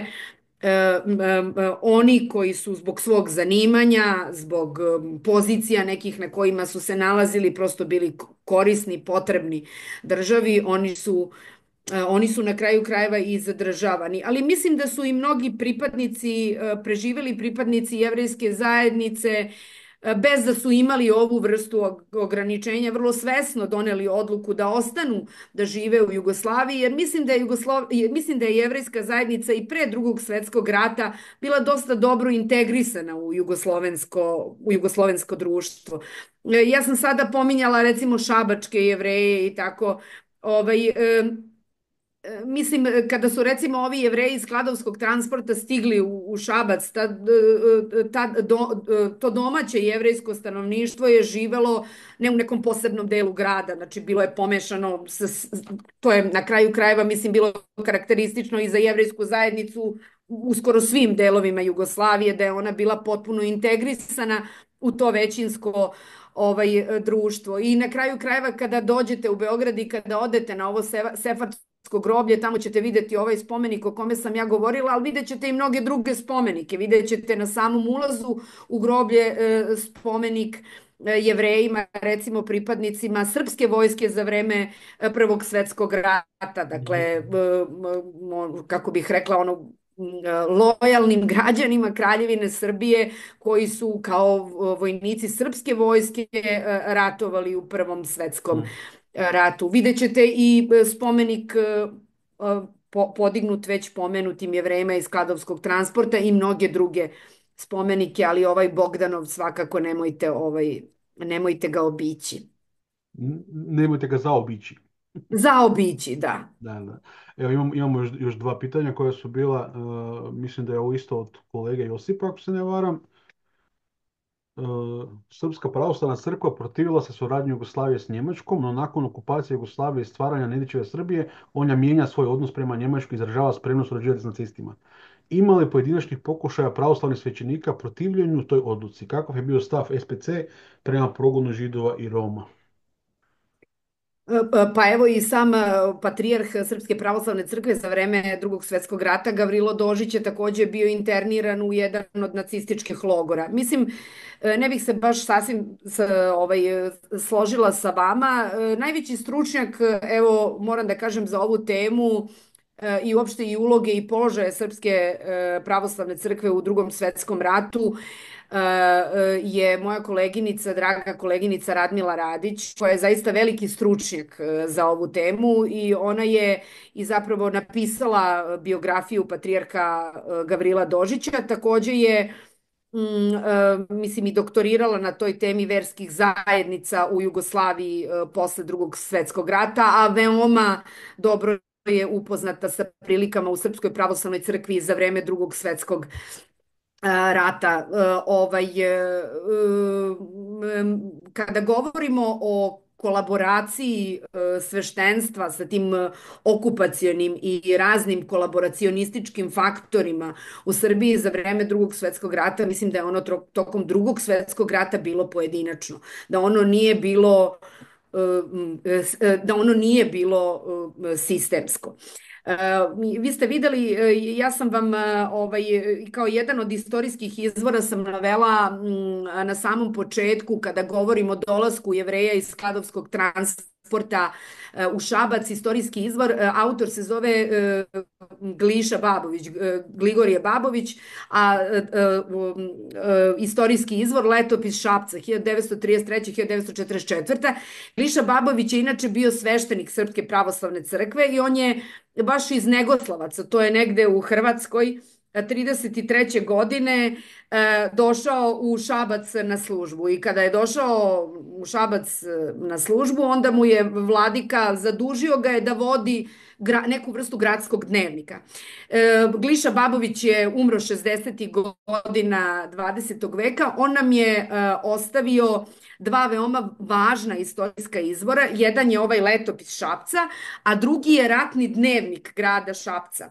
I ja sam inače priredila ovaj Letopis Šapca, jako puno sam pisala o ovom čoveku u kontekstu Holokausta. Zašto? Zato što je dobrim delom upravo njegovo svedočanstvo, a to je dakle svedočanstvo savremenika, koje je naravno moglo biti puno rupa, da tako kažem, poslužilo kao verovatno najbolja osnova za interpretaciju Holokausta u ovom delu Srbije posle Drugog svetskog rata. I potpuno je neverovatno koliko je on kao savremenik čovek sagledavao neke faze u sprovođenju Holokausta koje kao evropska historiografija ne sagledava pre kraja 60. i početka 70. godina 20. veka. On je između ostalog u tom svom dnevniku, koga je, kažem, vodio za vreme Drugog svetskog rata, jako puno pisao i o načinu na koji se lokalno građanstvo ponašalo prema imovini šabačkih Jevreja, pošto su šabački Jevreji već faktički fizički svi, mislim, pošto su svi ubijeni, sad da ne koristim taj eufemizam, fizički nestali. Ta imovina je naravno kasnije bila predmet trošenja i korišćenja i okupacionog i kolaboracionističkog faktora, i između ostalog je podrazumevala i prodaju, između ostalog je takav odnos prema jevrejskoj imovini podrazumevao i prodaju jevrejskih kuća. I on je jako puno pisao o pojedincima u gradu koji su na takav način želeli da se okoriste, i dosta je pisao o tome na koji način je recimo sasvim konkretno crkva u Šapcu i sveštenstvo u Šapcu agitovalo među lokalnim stanovništvom da se to ne čini, da je to prosto radnja koja je neprihvatljiva u kontekstu onoga što se Jevrejima faktički u tom trenutku već desilo, a što se dalje dešavalo samo sa njihovom imovinom. Kažem, nisam stručnjak za ovu temu i zato preporučujem radove moje koleginice Radmile Radić, ali kada govorimo o kolaboraciji, ona svakako je, znači ona je prosto bila pojedinačna i nije bila sistemska. Dakle, zaista se ne može reći da se Srpska pravoslavna crkva stavila u službu okupacionog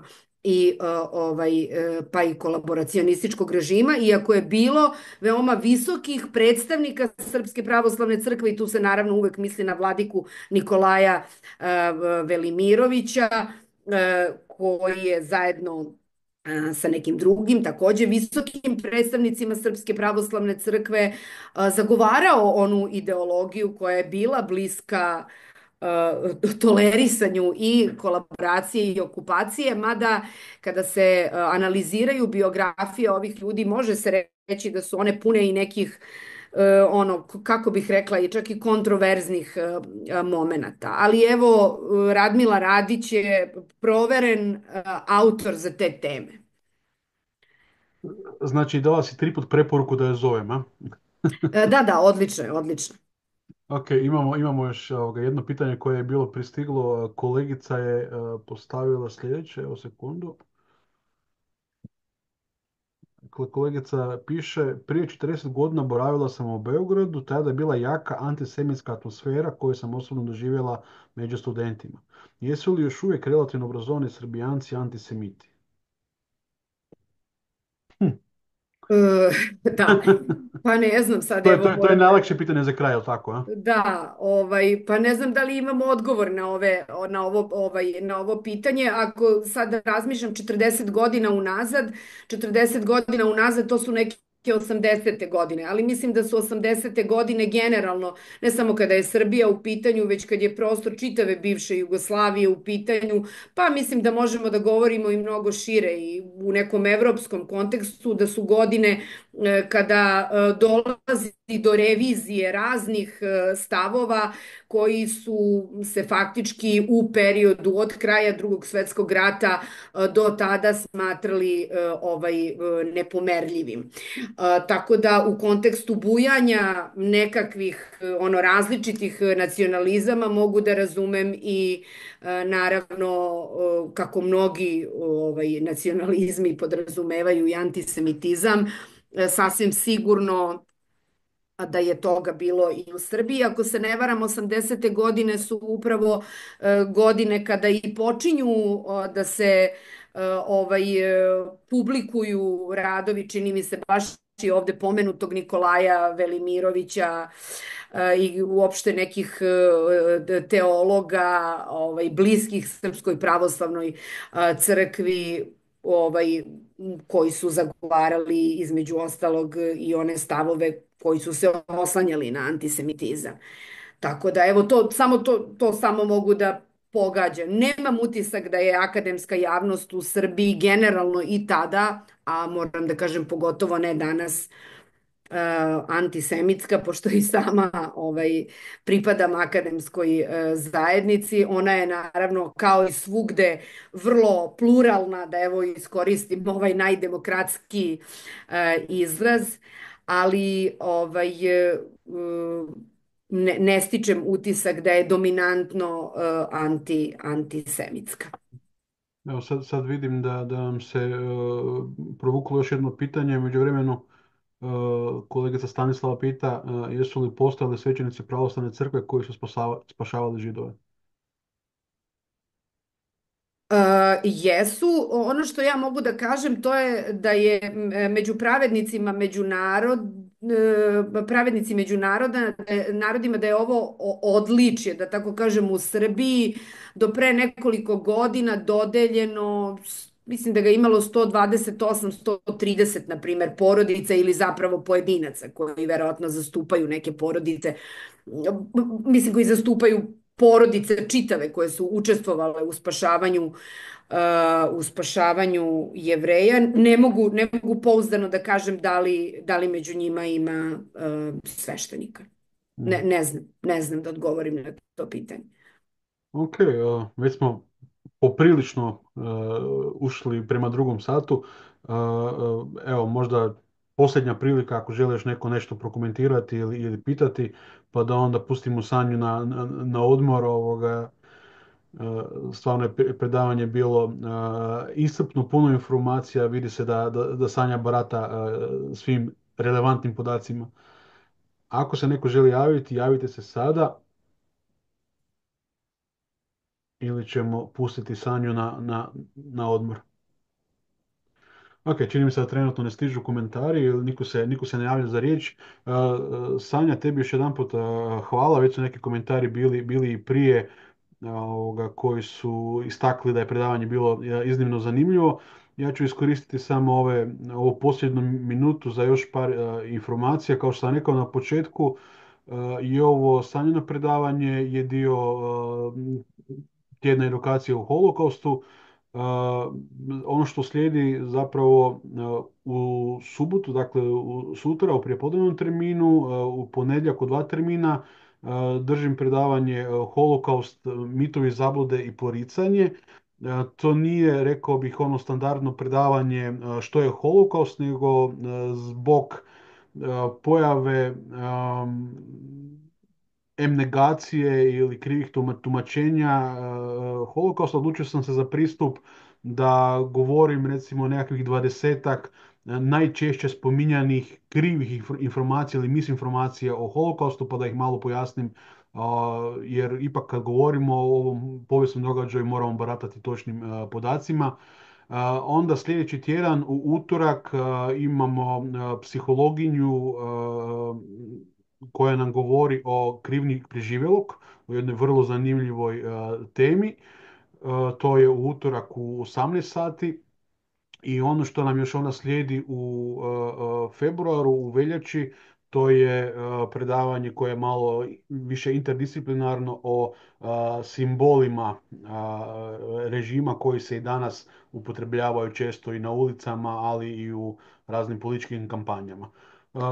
Hvala svima na slušanju, još jedanput veliko hvala Sanji. Nadam se da se vidimo negdje uskoro. Hvala svima na slušanju. Ja ću snimku vjerojatno već večeras staviti na YouTube kanal i poslat ću vam onda linkove zajedno sa prezentacijom. Lako noć svima, hvala što ste nas slušali. Vidimo se nekom drugom prilikom. Doviđenja. Ćao, prijatno, hvala.